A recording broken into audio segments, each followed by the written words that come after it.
Today on Take 30 News. Next fall, students can look forward to being back in the classroom.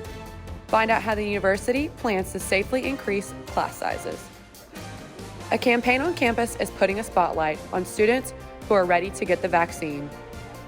And in sports, the MSU baseball team managed a no-hitter on Sunday that sparked excitement among Bulldog fans.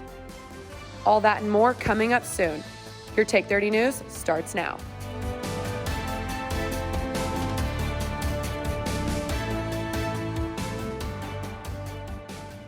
Thank you for joining us on Take 30 News. I'm Logan Brown. In our top story today, Mississippi State announced on Tuesday that students can expect in-person classes to be at full capacity this coming fall. Take 30's Matt Warren has the story. Mississippi State University has been dealing with the pandemic for a year now. But due to the latest information about COVID-19, students could be getting a taste of normalcy come fall 2021. Mississippi State Vice President of Student Affairs, Regina Hyatt, gave her thoughts on school opening back up. She said, "Our goal has always been to return to our regular operations, and we knew that that would become more possible when vaccines were readily available to the community. We expect by fall, large portions of our employees and students will be vaccinated. We will continue to monitor campus and community infection rates to determine what mitigation strategies we might need to keep in place." The hope is immunization numbers will increase, allowing university restrictions such as socially distancing and mask wearing to pass. Personally, I'm excited for it. This is my first year. I'm a freshman here at Mississippi State University, so I haven't really known anything different than COVID, but I'm excited to get to more in-person classes. I feel like honor walk was not my favorite thing in the world. That's probably what I'm most excited for in my thought. According to the Reflector, around 90% of classes will be back to normal next fall, while only 10% will remain online. Students and faculty may see a lot more of what it looked like pre-pandemic. I'm Matt Warren with Take 30 News. For more information about COVID-19 procedures and what to expect next semester, log on to msstate.edu/COVID-19. Take 30's Christine Ballantyne spoke with local law enforcement to find out what steps they are taking to keep students safe on campus and in Starkville with increases in bar and restaurant capacities. With temperatures on the rise and COVID-19 numbers on the decline, local police departments are preparing for an increase in student activity. Starkville Chief of Police Mark Ballard says uncontrolled and undisciplined parties at bars are one of the greatest dangers Mississippi State University students encounter. Ballard says that due to COVID-19 restrictions, students have engaged in less risky behaviors off campus by avoiding larger groups of strangers. These public safety protocols are in place to protect our community. We really are not concerned with what you might do in South Alabama or East Texas. We're concerned about what you do here in Starkville. And as long as you're here in Starkville, we want you to party responsibly. Ballard says bars closing earlier in the Cotton District due to COVID-19 limitations has led to an increase in house parties. He says this is the safest way for students to gather because they are in smaller groups with people they know. Mississippi State Campus Police Sergeant Jane Sanford says students must be ready to make smart decisions as larger gatherings return. If you see things that's not just right, report it. That's what we're here for. We can come check it out, and it might not be anything. It might turn into something. But if you see something suspicious, let us know. Both officers encourage students to stay in groups and to communicate their plans to others when attending large parties in the near future. Chief Ballard says his most important message is, if you're going to go out, have a plan, how you're going to get there, who you're going to be with, what your goal is, and how you're going to get back. For Take 30 News, I'm Christina Ballantyne. Mississippi State University is preparing on having some new Bulldogs join the alumni family. While graduation on campus will be happening this year, it is going to look very different from years past. Last year, I started reaching out to contacts at other schools, and we were discussing commencement plans and kind of seeing what everyone was doing across the country, and as well as some people in Canada. It's very helpful to have those discussions and weigh options. Once I got that information, we started making rough drafts of ceremony ideas and kind of options that we had going forward. We presented those to our university administration, and after some deliberation and fine-tuning, we settled on plans that would appropriately celebrate the graduates and ensuring, the safety and well-being of everyone in attendance. A local bakery is shutting its doors after fighting to stay open during the pandemic. Take 30's Michelle Martin tells us why the owner is throwing in the towel. Almost 2.5 years ago, Julie Sims opened the bakery Big Buns in Starkville. Big Buns is known for its variety of ooey-gooey treats and flavors such as red velvet, sprinkles, peach, and the good old-fashioned cinnamon. After making many efforts to stay open during the pandemic, Big Buns is saying a bittersweet goodbye. We were only in business for about 1.5 years when COVID hit, and sales just plummeted. And for that reason, looking out, trying to project, you can't always predict the future. And just unfortunately, it just hasn't continued to come up as we would like to see it do so. And so for that reason, just try to make a wiser decision, even though it's a difficult one, to just say that this may be the time now, to be able to step out. This means her loyal customers have to come by and stock up on these sweet treats. The restaurant's so clean, so nice, the food is wonderful. I'm sad to see her go. Not only will I lose a good renter, but I lose a good friend. Although Big Buns is now permanently closed, does not mean you should be on the lookout for these ooey-gooey treats. One of the things that we hope to do in the future is to be able to still provide the cinnamon rolls throughout the community. So we're hoping that festivals and, outdoor outings. Reporting for Take 30 News, I'm Michelle Martin. Maggye McCallie joins us now for the first look at weather. Maggye, daylight savings is here this weekend. Will we get to enjoy this extra daylight coming up?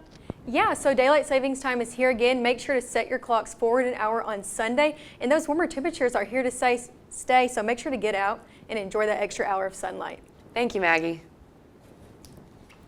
Coming up after the break, we will look at the hashtag Here's My Why campaign on campus that shows MSU students who plan to be vaccinated.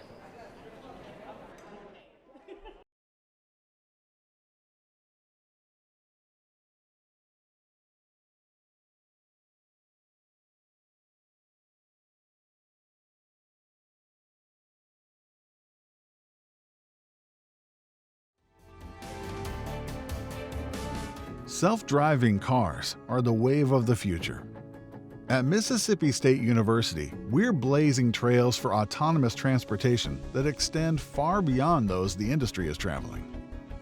While most innovators are focused on urban applications, MSU researchers are busy producing the world's first all-electric autonomous SUV for on- and off-road driving.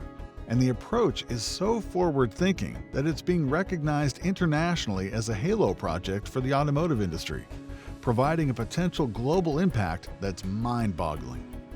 Autonomous off-road vehicles could revolutionize military, agriculture, search and rescue, and a multitude of other industries and operations. Thanks to this cutting-edge research and development, the road ahead for self-driving vehicles is wide open, and Mississippi State University is leading the way.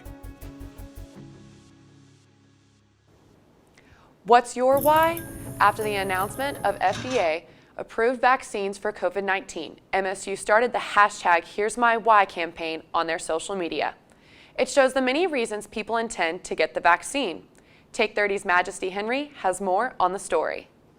Vaccinations being administered throughout the country, there are many people considering the vaccine and some questioning it. To help guide the MSU campus community through the process, MSU's social media started the hashtag Here's My Why campaign. If you see somebody that you relate to on one of these posts, it at least starts the process, right, of you researching about the vaccines, about whether or not the vaccines are right for you to get, about why or why not you should get it. And so I think it just starts the conversation. Many have concerns about their health and safety when it comes to the COVID-19 vaccine. The purpose of the hashtag Here's My Why campaign is to combat them by showcasing peers, student leaders, and faculty members and their reasons for getting the COVID-19 vaccine.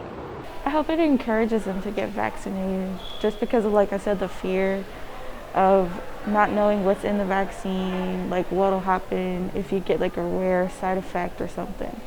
So I just wanted to encourage them that it's okay and it's better to be safe than sorry. I feel like it's important to keep new options open to help progress toward ending the pandemic. Hashtag Here's My Why features include their reasons for getting the COVID-19 vaccine, including a return to normalcy, wanting to visit immunocompromised individuals, and wanting to create a safer environment in general. Back home, there's already a bunch of lack of resources, and so you would hear like people you've grown up with, grown up around, who would like pass away due to the virus. With these changes, those featured and those behind the campaign urge others to thoroughly research the vaccine and make the best decisions for their own health. This is Maggye Henry with Take 30 News. You can get more information regarding the COVID-19 vaccine by visiting the website below. After the coronavirus hit us hard last spring, canceling classes and events across campus, the A Seat at the Table conference is back this spring and ready to keep impacting Mississippi State minorities.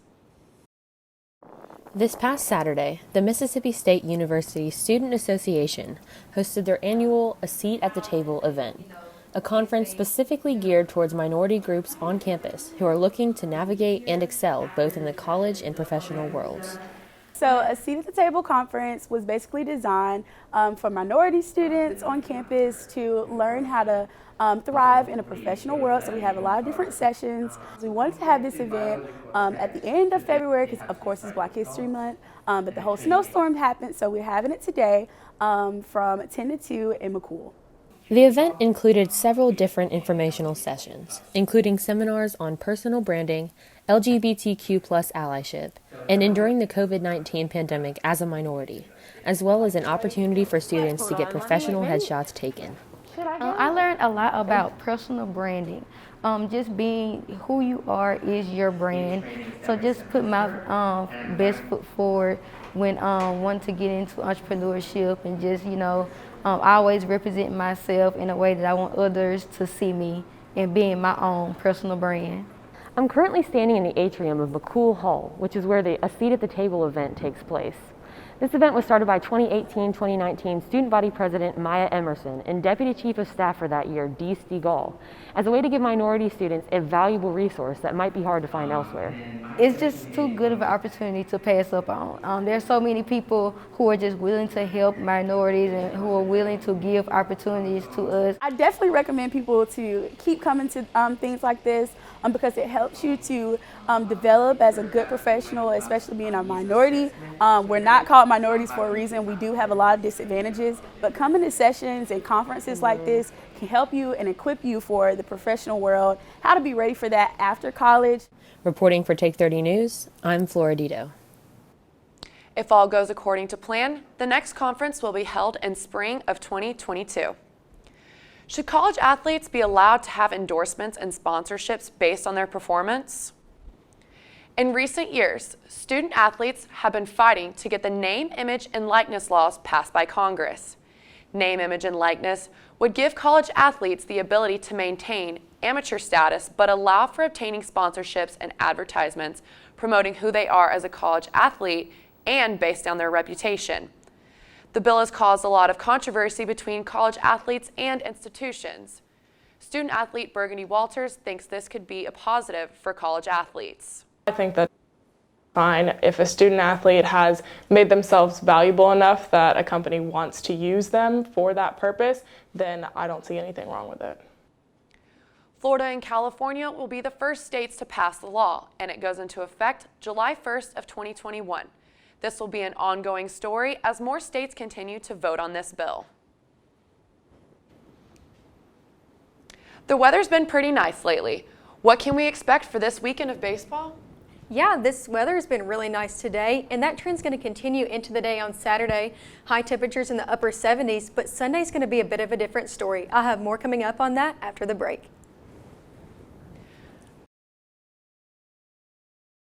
Wave of the future. At Mississippi State University, we're blazing trails for autonomous transportation that extend far beyond those the industry is traveling. While most innovators are focused on urban applications, MSU researchers are busy producing the world's first all-electric autonomous SUV for on- and off-road driving.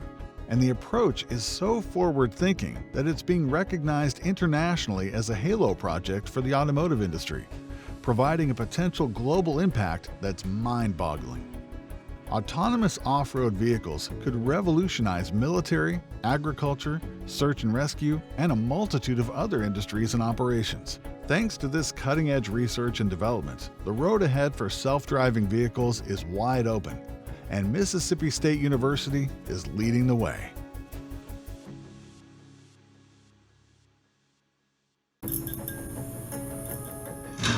When the Department of Homeland Security needed help improving critical missions, they turned to Mississippi State University.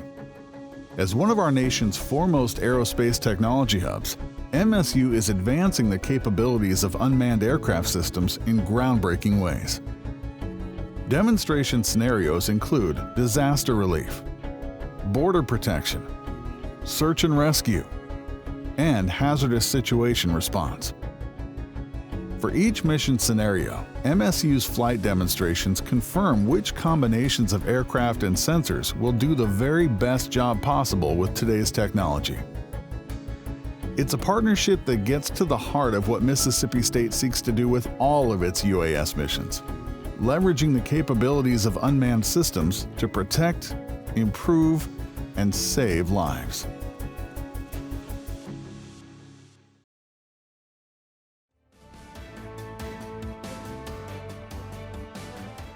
Good afternoon, I'm campus meteorologist Maggye McCallie, and we've seen a nice day here in Starkville. Right now 77 degrees and lots of clouds throughout the area. These temperatures are going to be staying into the evening. If you're headed out to Duty Noble or have any plans this afternoon, by the start of the game at 6, we're going to see some break in the clouds, 74 degrees, and then if you're headed out at 8, it's 68. As for highs for tomorrow all through the Twin States, we're looking at the upper 70s, maybe low 80s in parts of Mississippi and Alabama, 79 for Meridian, 79 over here in Montgomery as well.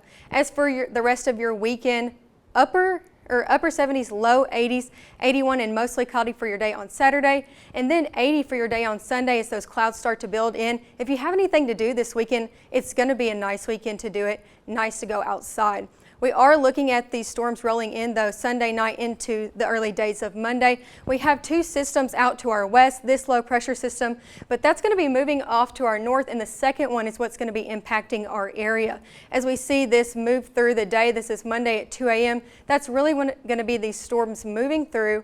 So let's break that down for you here in northeast Mississippi. Looking Sunday night at 9 o'clock, we see these isolated storms start to move through the area. They're going to be building up all through the night and really coming into the day on Monday, or the early hours of Monday. So you can see those line of storms really start to make their way through northeast Mississippi.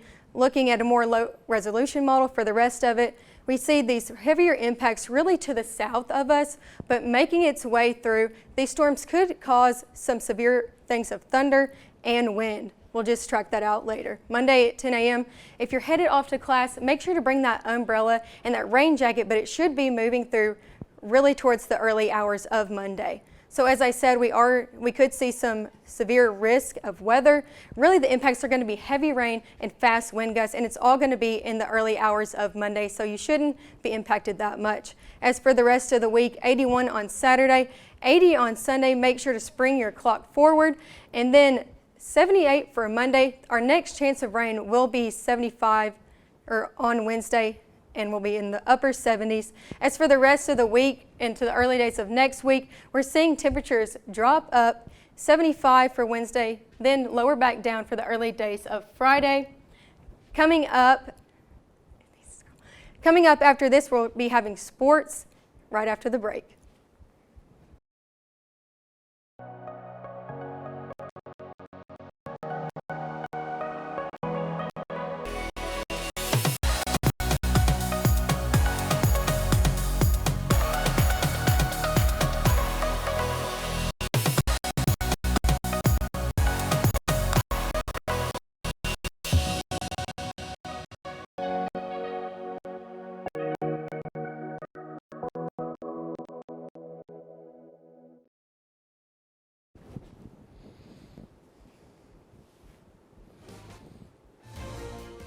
Bill Clinton was president. 10 Things I Hate About You was about to hit theaters.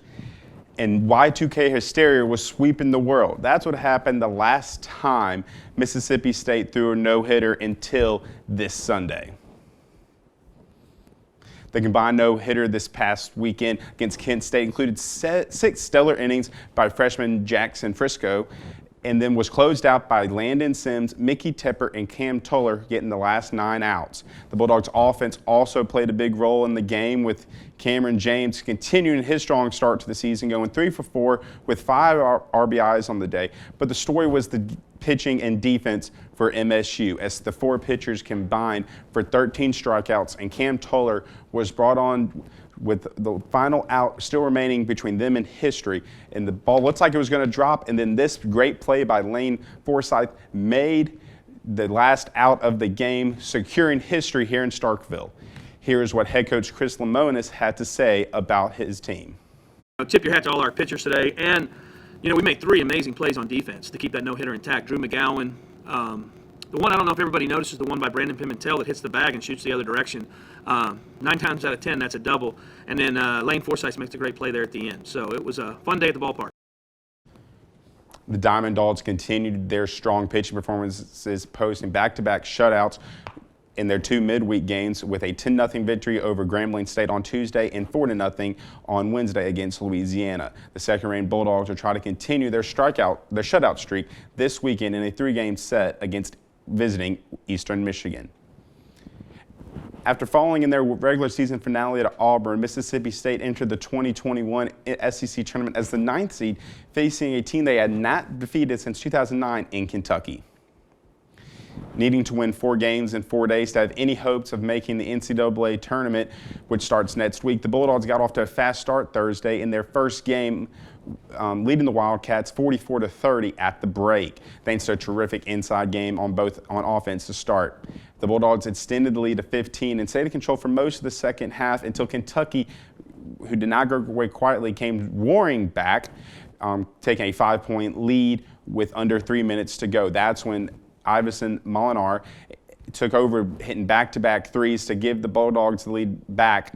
The Bulldogs would go on to win 74-73 after this last-second shot by Kentucky was missed, setting up a quarterfinal matchup against SEC regular season champ Alabama.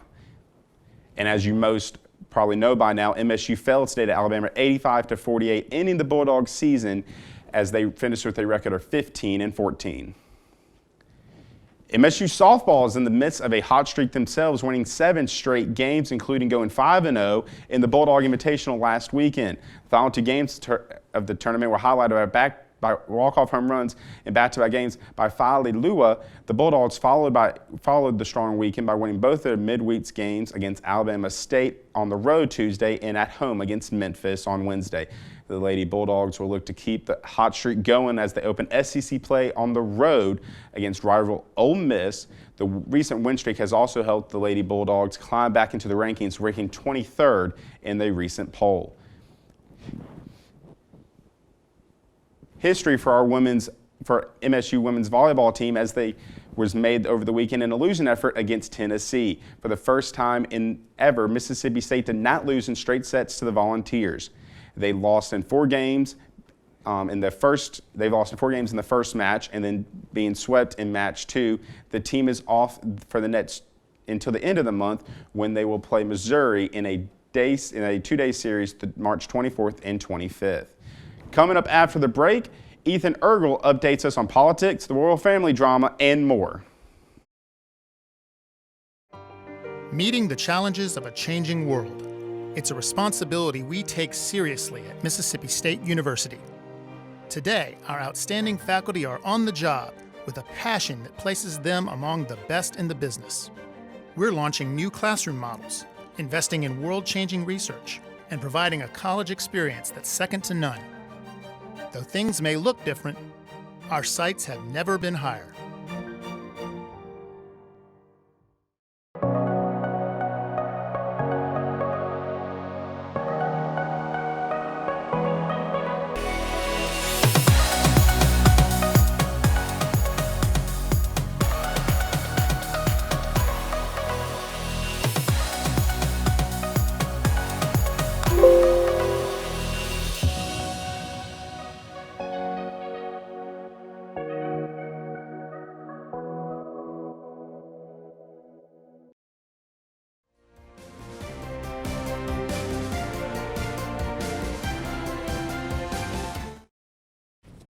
Take 30 News. I'm Ethan Eargle with your news and entertainment. President Biden signed a $1.9 trillion COVID relief package on Thursday in order to help Americans get back on their feet a year after the pandemic began. For the stimulus, dependents are eligible as long as they fall within the income requirements. Individuals who will qualify for will be eligible for up to $1,400 checks. The White House announced that the checks are expected to show up in people's bank accounts this weekend. Buckingham Palace's response to the Prince Harry and Meghan Markle interview with Oprah fails to quiet the controversy. Harry and Meghan's allegations of racism and mistreatment have caused many to criticize the royal family for not condemning such behavior. The couple claimed that their son's skin color became a topic of concern, alleging that someone was commenting that baby Archie may be too dark when born. While the couple refused to identify who exactly made the comments, the public was quick to react to such allegations, calling the royals prejudiced and outdated. The biggest names in music are gearing up for the 63rd Grammy Awards, but the show will go in a way we've not quite seen before. This year's Grammys will look different because of the coronavirus pandemic, including no live audience and a lot of precautions. Still, first-time host Trevor Noah promises a show full of surprises and live performances. The show will also pay tribute to live music venues that the pandemic has greatly impacted. As for who stands to take home the most trophies, it's Beyoncé at the head of the pack with 9 nominations, including 2 nominations for Record of the Year. Roddy Ricch, Taylor Swift, and Dua Lipa go to the ceremony with 6 nominations each. But this year's nominations aren't without controversy, mostly notably the lack of nods for The Weeknd, who was shut out entirely. You can catch the 63rd Grammy Awards Sunday night on local CBS affiliate WCBI TV. You can also stream the show live and on demand on Paramount+. So, are you looking forward to the new format of the Grammys? I think it'll be really interesting. Thanks, Ethan. And thank you all so much for joining us today. For more news coverage, follow our social media accounts, Take 30 News Media, as well as Take 30 Podcasts, which will be out Monday and available on all of your favorite podcast listening apps. From everyone here at Take 30 News, good night.